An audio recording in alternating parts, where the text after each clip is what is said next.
प्रेम से आओ गुरुदेव, प्रेम से आओ गुरुदेव।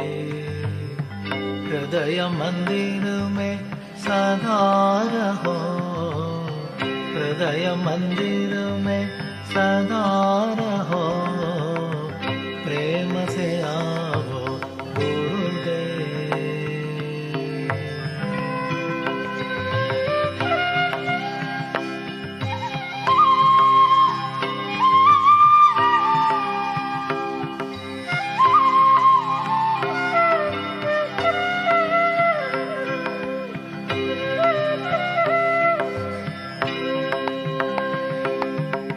श्रवण में आवो नारायण, श्रवण में आवो नारायण। नारायण हरि नारायण, नारायण हरि नारायण। नारायण वेद पारायण, नारायण वेद पारायण। प्रेम से आओ गुरुदेव।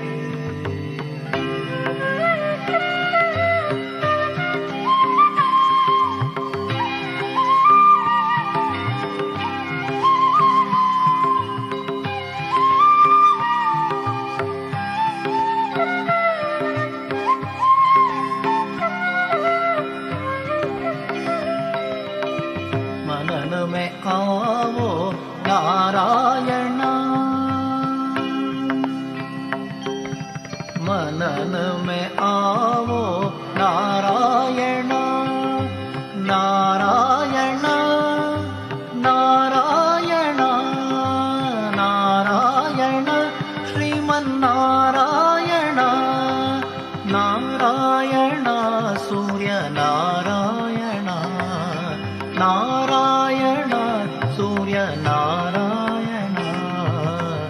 प्रेम से आओ गुरुदेव, हृदय मंदिर में सदा रहो, हृदय मंदिर में सदा रहो। प्रेम से आओ गुरुदेव।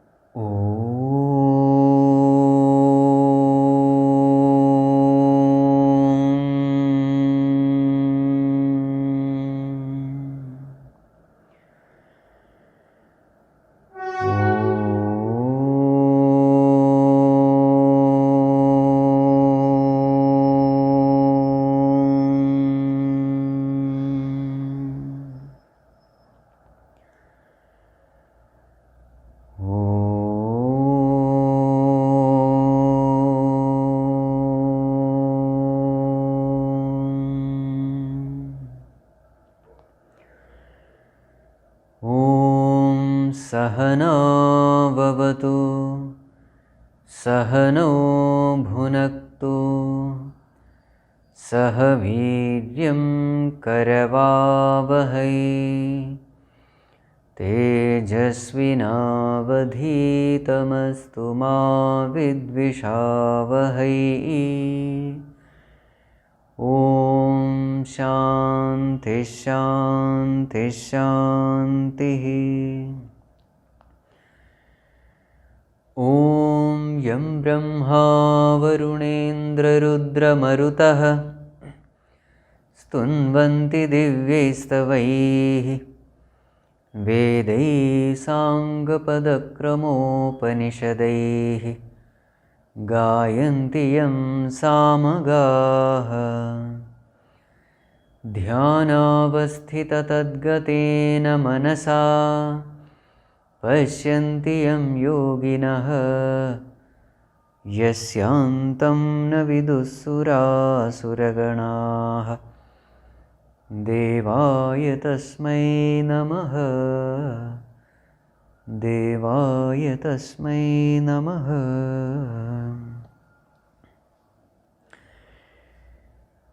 Hari Om, humble prostrations to one and all. So in the last class, we had seen Bhagwan blesses Arjuna with Divya Drishti. And with this Divya Drishti,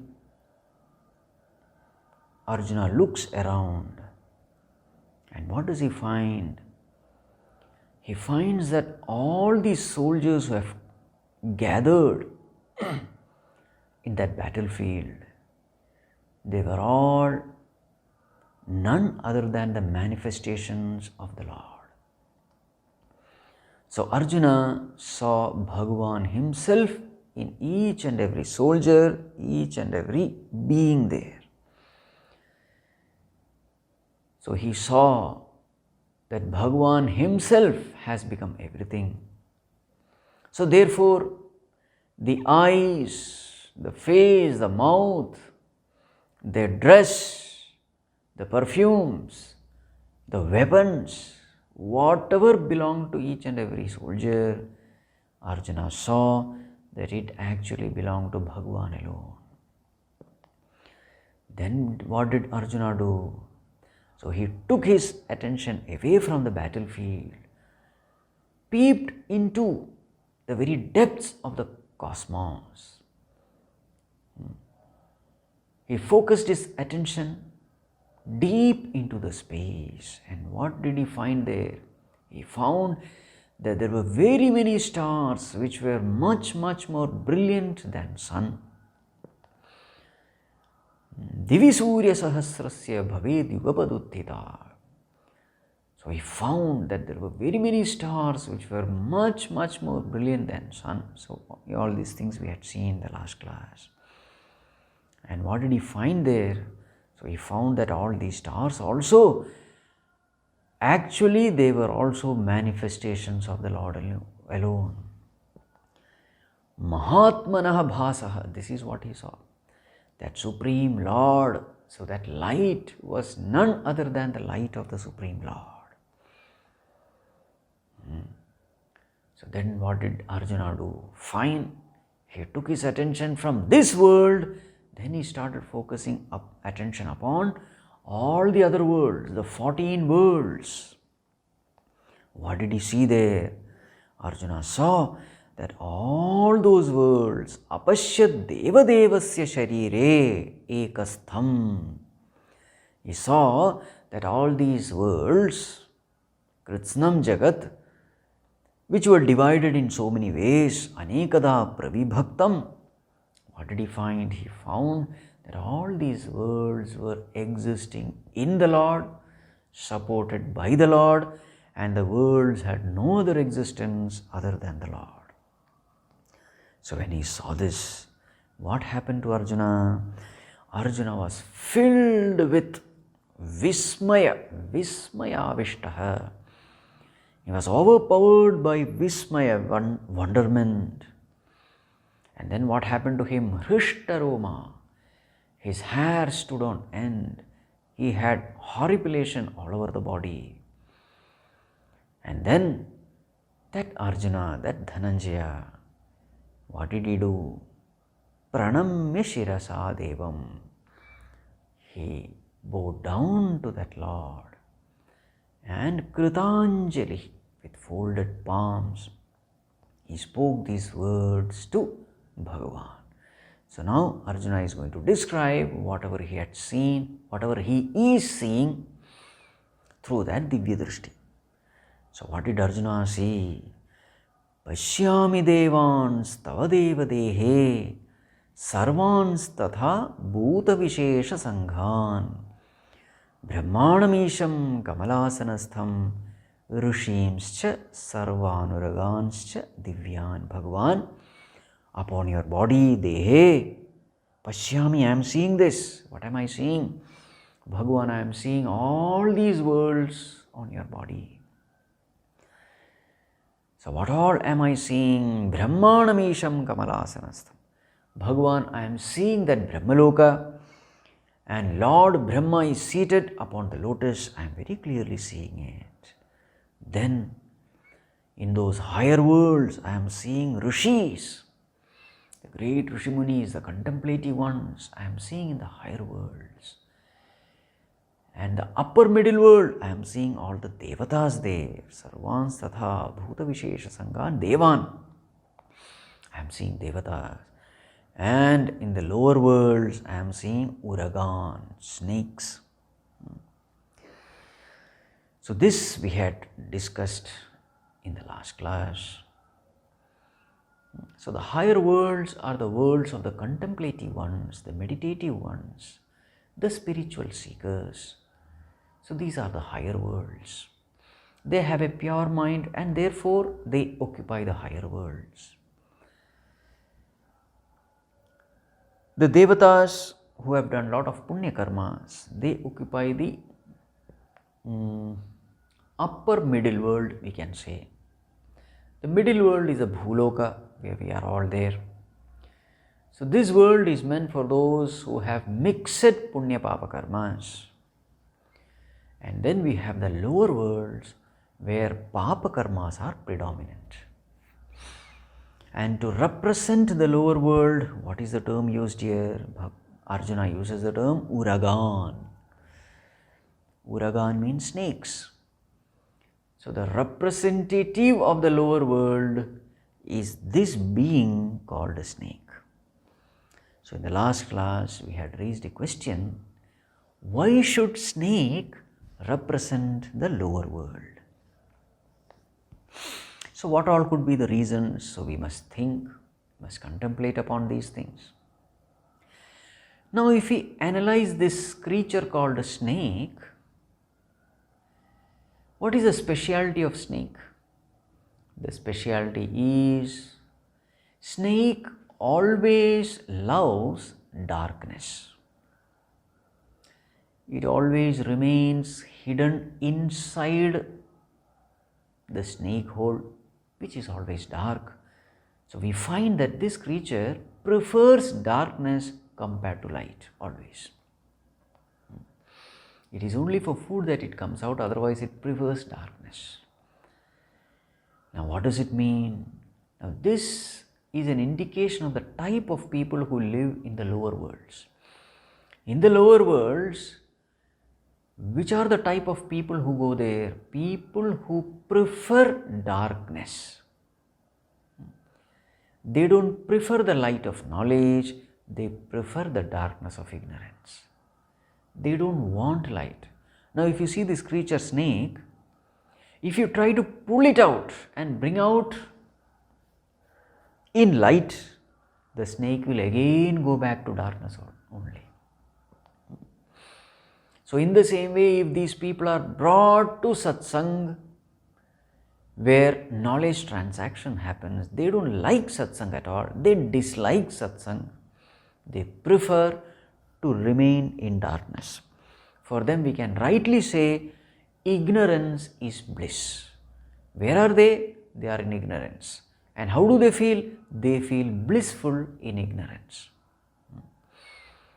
So what are the kinds of joys they have? They have these tamasic joys. They prefer to remain in darkness means what? The tamasic joys are joyful to them. They don't like sattvic joys. So what are the tamasic joys? The joys of drinks and drugs, etc. They are all called tamasic joys. They make the intellect dull. The intellect is made dull through such intoxicants, and they prefer the dullness of intellect. That is why we say they prefer darkness. It is exactly like the snake preferring darkness. So people who are allergic to knowledge, people who prefer the joys of ignorance, such people, they go to the lower worlds. Now again, if you see the snake, you will find that if we give milk to snake, that milk turns into poison. Milk is a nourishing drink, but that very same nourishing drink, if it is given to a snake, that milk is converted into poison. So too with these people also. You may be giving the highest knowledge of the scriptures, but even that highest knowledge, these people, they misinterpret, misunderstand, and they spread only confusion and distraction all around, making use of these scriptural statements. Scriptural statements are nectarian, they are like milk, but in the hands of these people, they become poison. The best example is the terrorists in the modern times. They are the people who follow Quran, that's what they say. And what do they say? They are fighting the war. And what is the name of that war? They call it jihad. Now those people who have read Quran properly, the Sattvic people, the real spiritual seekers, they know that jihad is, yes, it's a war. But what kind of war it is? From the ultimate sense, it is a war against our own weaknesses. So true jihad of a spiritual person is war against kama, krodha, lobha, moha, mada, matsarya. We all have inner weaknesses and negativities. We have to wage a war against these negativities. So really speaking, jihad is a war against these negativities inside us. But what is the misinterpretation by these terrorists? These terrorists say jihad is a war against all those people who don't believe in Islam, who don't believe in Allah, who believe some other religion. Now see how this term jihad is misinterpreted, and thus they convert the very scriptures into a poison. They spread only hatred and violence in the name of religion. So where should such people go? They have to go to the lower worlds. So just like how a snake converts milk to poison, these people convert all the wise saying of the scriptures, of the saints. They completely misinterpret it, wrongly practice it, and bring about only death and destruction all over. They are disturbed and they disturb everyone else, all in the name of religion, in the name of scriptures, in the name of God. This is what they do. So this is another nature of snake. Again, if we see snakes, their movement is crooked and their behavior also is crooked. See the way a snake moves. It's a crooked way of going. And the behavior is also crooked. What is the behavior? It camouflages itself, hides itself, and then attacks its prey. It never chases the prey. It is always hiding, cheating, deceiving, and attacking. Now this is the nature of these people also. Their ways and means are always crooked and wicked, just like the snake. If you see this creature called snake, it is very difficult to love these snakes, Majority of the people, they are scared of snakes because the what you call body language related to love and affection is hardly seen in snakes. As far as the dogs are concerned, cats are concerned, elephants are concerned, cows are concerned, they are affectionate towards us. So for example, a dog, it will show its affection by licking, by wagging its tail, or by hugging, etc. In the same way you will find in other animals also. But as far as a snake is concerned, you don't find any body language which is related to expressing love and affection.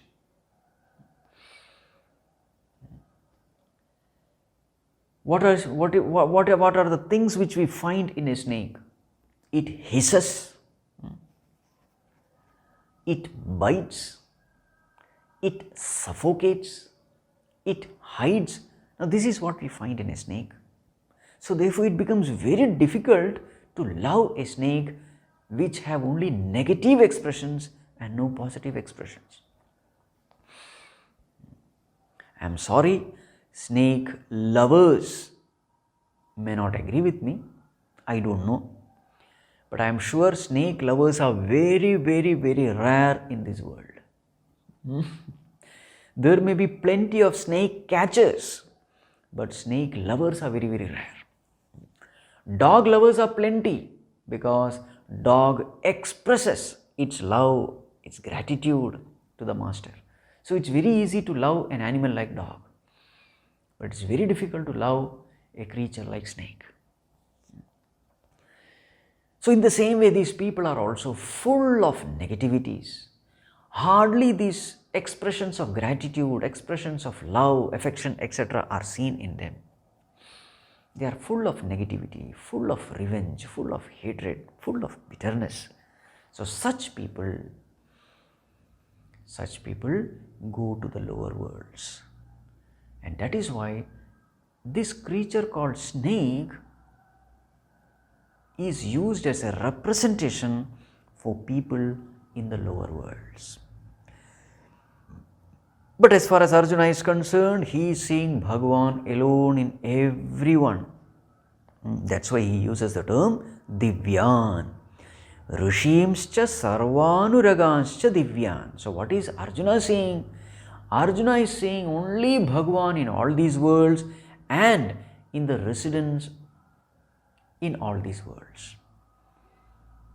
He is seeing even these snakes also as Divyam only. In that snake also he is seeing Bhagavan alone.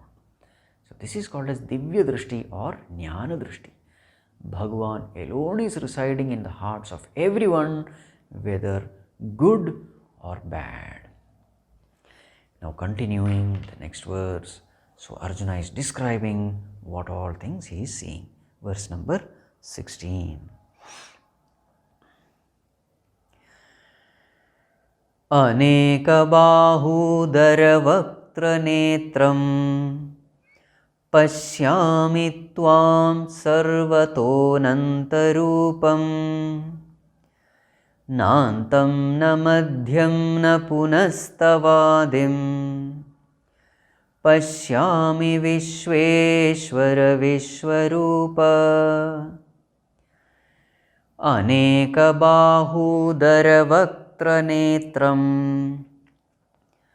pashyami tvam sarvato-nantarupam nantam na madhyam na punastavadim pashyami Vishveshvara Vishwarupa. So what is Arjuna saying? Bhagavan, Aneka Bahu Udara Vaktra Netram. Bhagavan, all the Bahu means hands, Udara means stomach, Vaktra means mouth or face, Netra means eyes. So Bhagavan, you are the one who is possessed of very many hands, stomachs, mouths and eyes. So what is Arjuna saying? Bhagavan, all the hands, all the stomach, all the mouth, all the face, all the eyes of all beings in all these worlds, Bhagavan, I see that all these belong to you alone. Sarvataha tvam pashyami. Bhagavan, I am seeing you alone everywhere. Sarvataha, everywhere I am seeing you alone. And therefore, you are Anantarupam. You are the one with infinite forms. Every form is you alone. So therefore, you are the one with infinite forms. Bhagavan, not only your forms are infinite, your size is also infinite. How can you say so? Arjuna says, Bhagavan, because punaha also tava adim na pashyami, madhyam na pashyami, antam na pashyami. Bhagavan, I am not able to see where you begin, which is your middle, madhyam, and where you end. So, the beginning, the end and the middle portion of yours I am not able to see. So, therefore, Bhagavan, you are indeed Ananta, infinite being you are.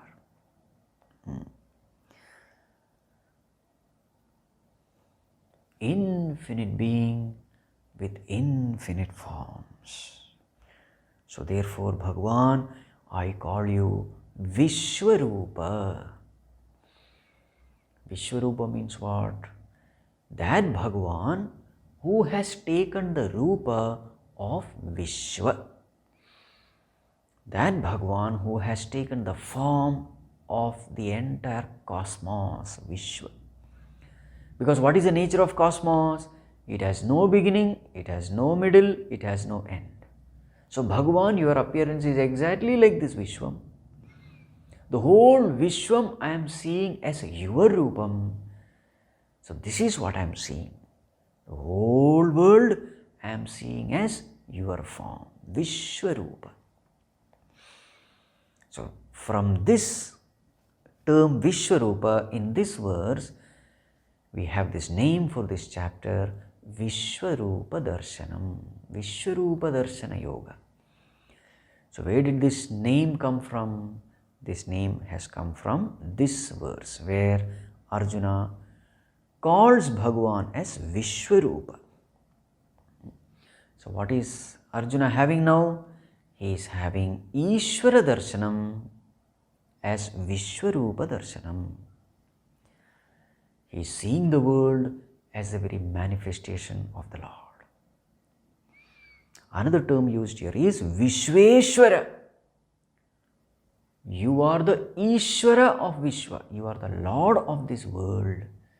The whole world is existing upon you and functioning because of you. Therefore, Bhagavan, you are Vishveshvara, the Lord of this universe. Pashyami Vishveshvara Vishvarupa. Arjuna, what other things you are seeing? So now we have the next verse. Verse number 17. Kiritinam gadinam chakrinam cha tejorashim sarvato diptimantam pashyami tvam durniriksham samantat diptanalarka dyutimaprameyam Kiritinam gadinam chakrinam cha tejorashim sarvato diptimantam pashyami tvam durniriksham samantat diptanalarka dyutimaprameyam. Yes, Bhagavan, tvam samantat pashyami. I see you alone everywhere.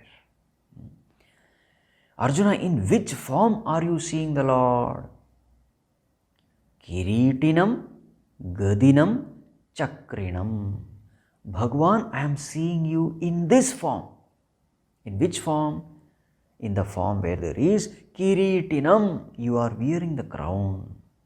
Gadinam, you are holding gada, mace. Chakrinam, you have Sudarshana chakra in your hand. This is the way I am seeing you in all these soldiers. So again, attention of Arjuna comes back to the battlefield. In the battlefield, two armies are standing. Soldiers are ready to fight. So in each soldier, what is Arjuna seeing? Arjuna is seeing the form of his own Ishtadevatā. Who is the Ishtadevatā of Arjuna? Bhagavan with Chaturbhuja form is the Ishtadevatā of Arjuna. This is that form which Arjuna meditates upon.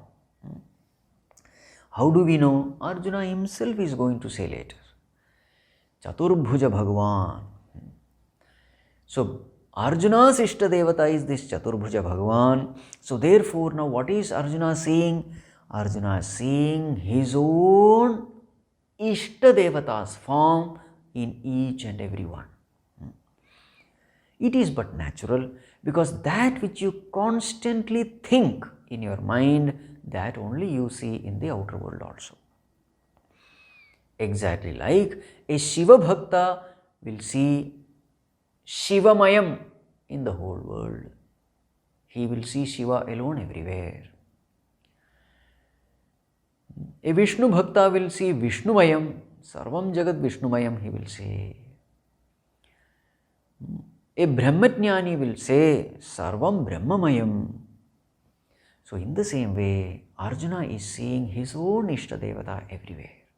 Every soldier is seen with Kirita, with Gada, with Sudarshana chakra.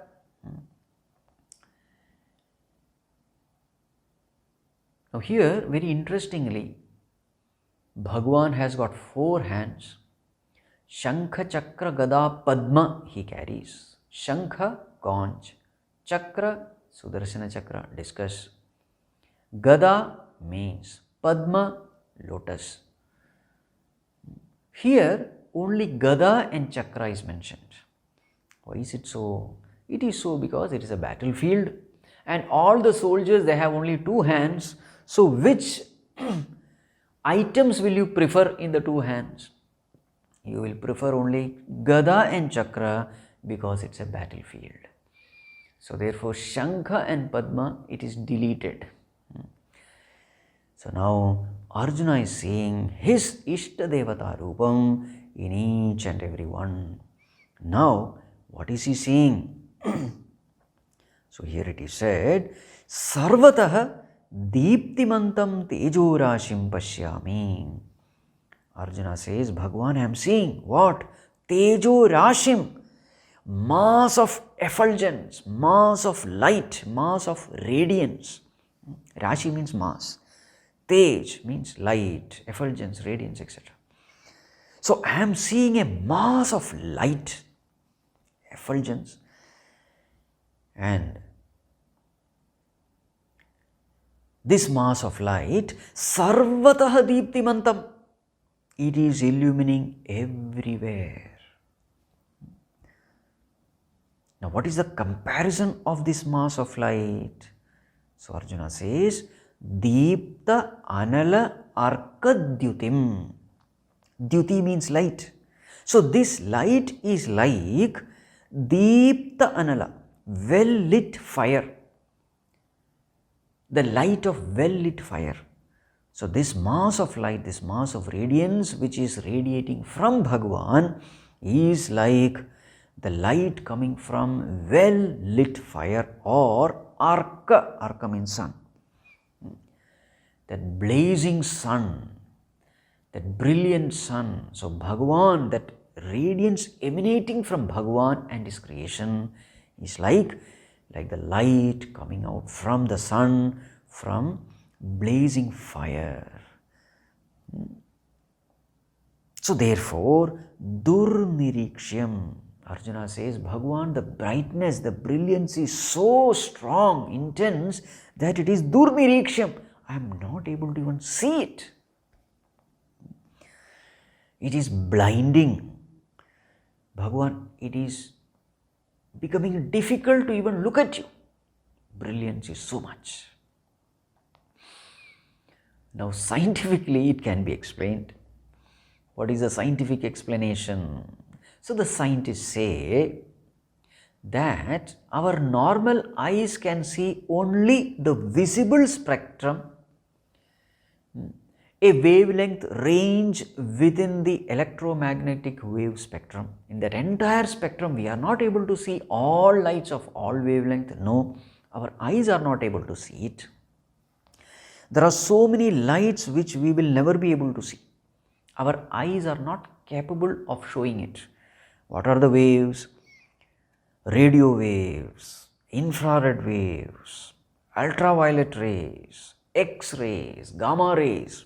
These are the rays which we can never see with our eyes. Our eyes don't have the ability to see it because they fall outside the visible spectrum. But now what is the condition of Arjuna? Arjuna is able to see everything because he has the atindriya drishti. So now he is capable of seeing everything with his eyes. So the scientists say that if suppose our eyes are made capable of seeing all the rays in the entire electromagnetic spectrum, modern scientists say we will never be able to see anything because the light will be so bright. So what will be the term they will use? They will have to use the term Durnirikshyam, something which can never be seen. And this is exactly what Arjuna is saying. Bhagavan, I am not able to see you. All kinds of lights are emerging from you. You are so brilliant. And therefore, Bhagavan, you are aprameyam. Aprameyam means what? You are matchless. You are incomparable. You are unbeatable. There is nobody like you, Bhagavan. Aprameyam you are. Continuing the description, verse number 18. Tvamaksharam paramam veditavyam Tvamasya vishvasya param nidhanam Tvamavyaya shāshvata dharma Gopta Sanatanastvam purusho mato me Tvamaksharam paramam veditavyam Tvamasya vishvasya param nidhanam Tvamavyaya shāshvata dharma Gopta Sanatanastvam purusho mato me. Yes. Now in this verse, Bhagavan is seen as the very self of all beings by Arjuna. It appears that Arjuna is now seeing Bhagavan as the very self of all beings. In fact, this is one of the vibhuti of Bhagavan. In chapter 10, in the previous chapter, verse number 20, Bhagavan says, Ahamatma gudakesha sarva bhutashaya sthitaha. So this is the first vibhuti in the entire list of vibhutis. This is the first vibhuti which Bhagavan mentions in the 10th chapter, in Vibhuti Yoga. So what is the greatest vibhuti of Bhagavan? The greatest vibhuti of Bhagavan is, he is the very self of all beings. Sarva bhutashaya sthitaha. Aham Atma. Bhagavan defines himself as the self of all beings residing in the heart of everyone. So since Bhagavan has mentioned that, it becomes the duty of Bhagavan to show Arjuna that the Lord is the very self of all beings. Now, in this verse it appears that Bhagavan is showing Arjuna that he is the very self of all beings. So in the previous verse, Arjuna is shown. What does Arjuna see? Arjuna sees the Saguna form of the Lord. Arjuna sees his Ishtadevatā in everyone. Now Arjuna is seeing Bhagavan as the very self in all beings. This is very interesting. In this verse, if you see all these terms, they are all the terms used in Nirguna Upasana, where the descriptions are about the self. So now this point also we have to keep in mind. Bhakti is the channel of the heart. Jnana is the channel of the head. So head and heart both are necessary in spiritual evolution. The emotion of love is bhakti.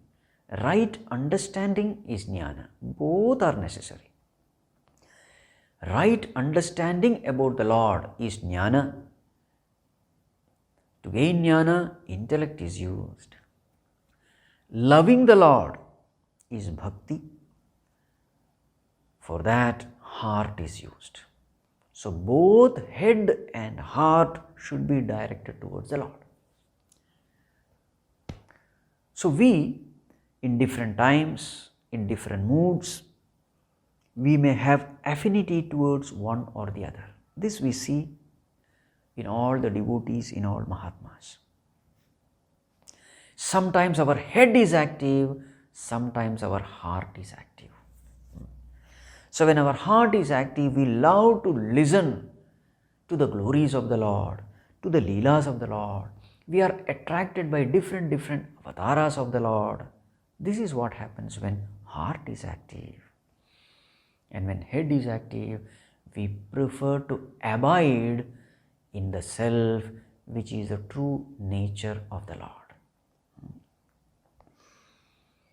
Both are seen. So when heart is active, we cry and weep for the Lord. When head is active, we remain unmoved, firmly getting established in the self.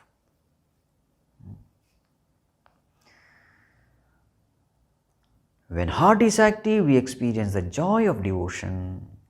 When head is active, we experience the joy of peace. When heart is active, we prefer the leelas and forms of the Lord. When head is active, we prefer the formless nature, the self in us, which is the true nature of the Lord. When heart is active, we prefer to keep a distance from the Lord, maintaining a relationship with the Lord. When head is active, we prefer to merge with the Lord. When heart is active, we prefer dasoham bhavana. When head is active, we prefer soham bhavana.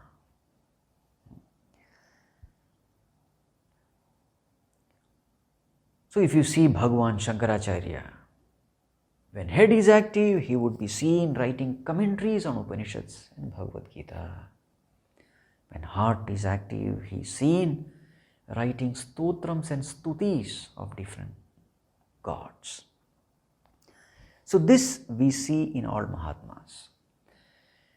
In fact, this is the right way of spiritual evolution, where both head and heart both are fully involved in seeking the Lord.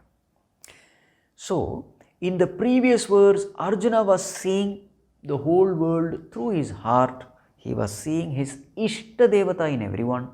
Now in this verse, we find Arjuna describing the Lord as the very self of all beings. So what is Arjuna saying? Arjuna says, Me mataha, in my opinion, tvam sanatana purushaha. You are Sanatana Purusha. Purusha means what? Puri Shayanat Purusha.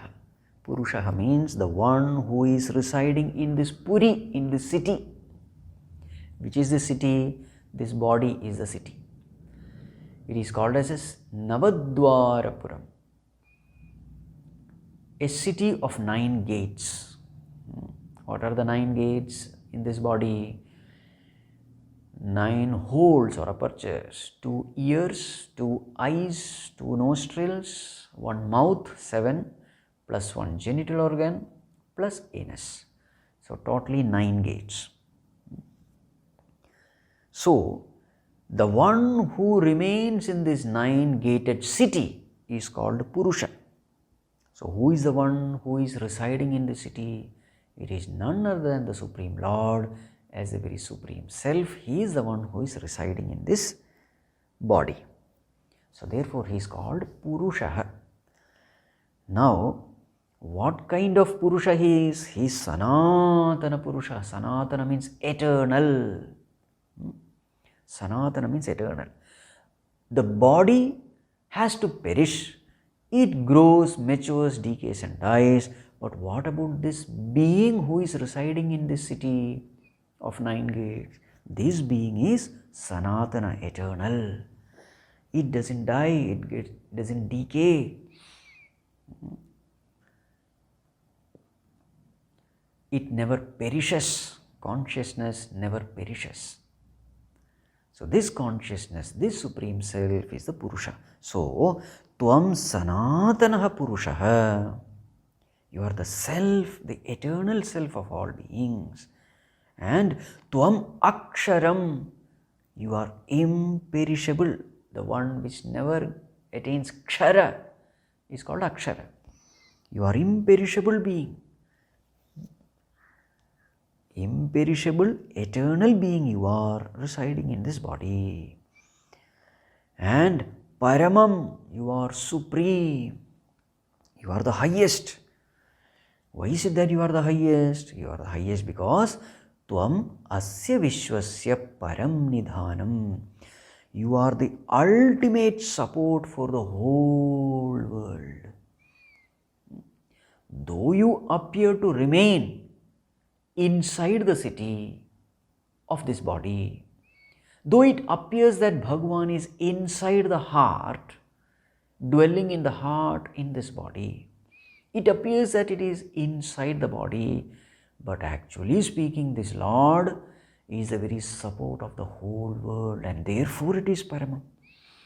So how is this Lord, this consciousness, support of the whole world? We have discussed many times.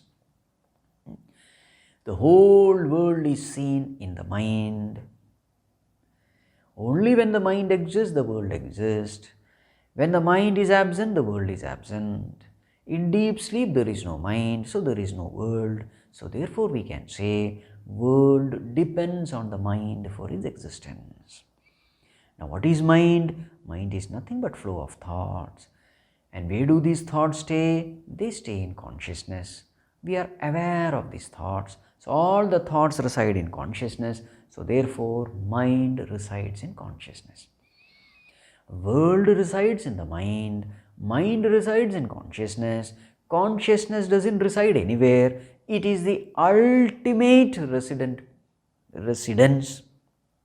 Param Nidhanam it is. It is not being supported by anything else. Everything is supported by consciousness. World and the mind, everything is supported by consciousness. So being the ultimate support, consciousness is called Param Nidhanam. The ultimate support of what? Asya Vishwasya, of this world. Whatever is seen, all the 14 worlds, where do we experience? We experience in consciousness. So therefore consciousness is Param Nidhanam. And therefore it is Paramam, supreme. And therefore this consciousness is Veditavyam. It is the one thing to be known. Because this Supreme Self is Sanatana, because this Supreme Self is Akshara, because this Supreme Self is Paramnidhanam and therefore Paramam, therefore it is Veditavyam, the one thing to be known. What is the purpose of life? The purpose of life is only one, to know our own Supreme Self, because this alone gives liberation. So this is Veditavyam, the one thing to be known, the purpose for which we take birth again and again. Yet jnatva neha bhuyonyat jnatavyam avasishyate, Bhagavan says, knowing which there is nothing else which needs to be known. So that is the Supreme Self. This is the one thing to be known. This is the one thing which can put an end to all our sufferings and miseries and limitations and imperfections. So Veditavyam. So Bhagavan, you are that one reality which is supposed to be known. You are that Supreme Self which is the one thing to be known. And also Bhagavan, you are Tvam Avyayah shāshvata Dharma Gopta. You are Gopta, you are protector. Protector of what? Shāshvata Dharma, eternal Dharma. Now what does it mean? Now see, Dharma has got so many meanings. Dharma means our duty. Dharma means virtues of life. That is also called dharma. Dharma means the nature of a thing. That is also called dharma. Now, dharma also means the path of spirituality, the path of righteousness. That is also called dharma. So many meanings are there. So what is our dharma? What is our nature? Supreme Self is our nature. That without which a thing has no existence is called dharma. Like for example, the dharma of fire is heat. So you can't imagine fire without heat. So in the same way, what is our dharma? Satchidananda is our dharma. We have no existence without this Supreme Self. So therefore, our dharma is Supreme Self. Now, dharma means duty. So what is our highest duty in life? Our highest dharma in life is to know this self, realize this self. Now, in order to realize this self, we need a pure heart, a heart filled with all noble virtues of life. So since noble virtues of life help us to gain our nature, so these noble virtues are also called dharma. And what happens when people with noble virtues live together? There is peace and harmony in the world. So therefore, this resultant peace and harmony is also called dharma. Now, a person who walks the path of righteousness, walks the path of spirituality, he attains to his own dharma, the Supreme Self. So therefore, the path of spirituality is also called dharma. So here, in this context, we will take this meaning. What is the meaning we will take? The path of righteousness, the path of spirituality given by the scriptures, which help us to attain our own Supreme Self. This path of spirituality is the meaning of dharma here. So this path of spirituality, what is its nature? It is shāshvata dharma. This path is eternal, ever relevant. So in Satya Yuga also it was relevant. It is the same path which everyone took in order to realize their own self. In Kali Yuga also it is the same path which we have to use. We have no other choice, though the path towards the ultimate remains the same. So since it remains the same and unchanging, it is shāshvata, eternal, never becoming obsolete, never getting outdated, ever relevant. That's called a shāshvata. Also, it is called shāshvata dharma because the result is also shāshvata. When I attain to my own self, when I realize myself, what happens? I gain liberation. This liberation is a permanent thing.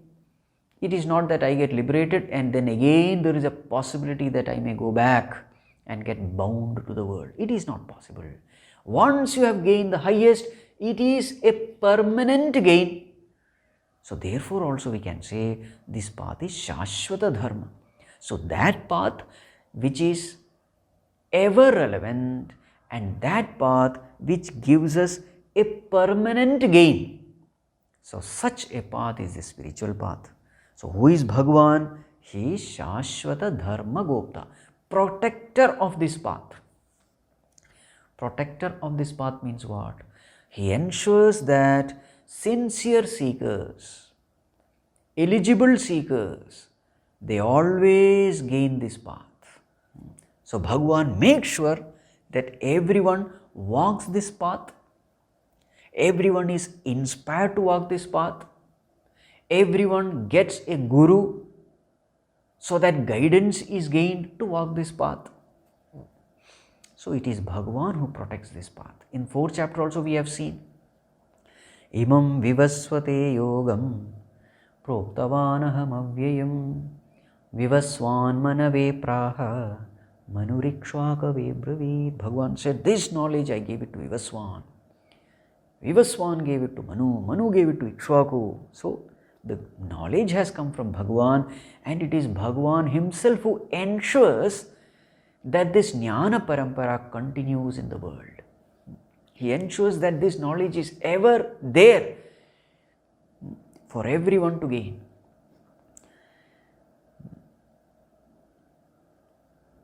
This knowledge is never destroyed. Always that parampara is there, knowledge is there. He ensures that this knowledge is there in this world. That's why his name is shāshvata Dharma Gopta. But how does he protect this knowledge, preserves this knowledge? So there is another term used, avyayah. Tvam avyayah shāshvata Dharma Gopta. Avyaya means what? Imperishable. Bhagavan, there are infinite means and ways in which you preserve this knowledge in this world. By taking different avatars, sometimes taking amsha avatars like Vyasa Rishi or Kapila Bhagavan. They are all amsha avatars. Sometimes in the form of saints like Bhagavan Adi Shankaracharya or Sant Jnaneshwar Maharaj. So saintly tradition is also there. So different ways Bhagavan ensures that this knowledge is available for the world. Sometimes he comes through different religions also. So many religions have come, so many Mahatmas have come, and each Mahatma giving this knowledge in different ways. Bhakti oriented tradition, knowledge oriented tradition, chanting tradition, serving tradition, so many traditions. So through so many Mahatmas you ensure that this path of spirituality is always kept intact, it is always preserved. So Bhagavan, you alone are the ultimate goal to be reached. You alone are the very self in all beings. You alone are the path to reach you. You alone preserve and protect the path to reach you. You alone inspire everyone remaining from within to reach you. So Bhagavan, you alone are everything. Sadhaka also you are. Siddha also you are. Sadhya also you are.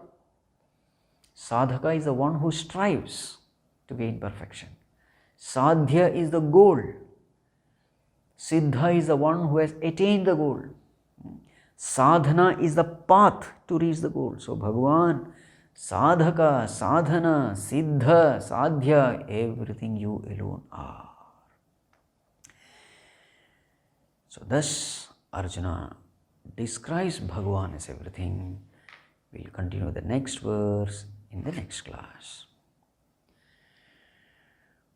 Om Sarve Bhavantu Sukhinah Sarve Santu Niramayah Sarve Bhadrani Pashyantu Ma Kasyid Dukkha Bhag Bhavet Asato Ma Sadgamaya Tamaso Ma Jyotirgamaya Mrityorma Amritam Gamaya Om Shanti Shanti Shanti Harihi Om Shri Gurubhyo Namaha Harihi Om.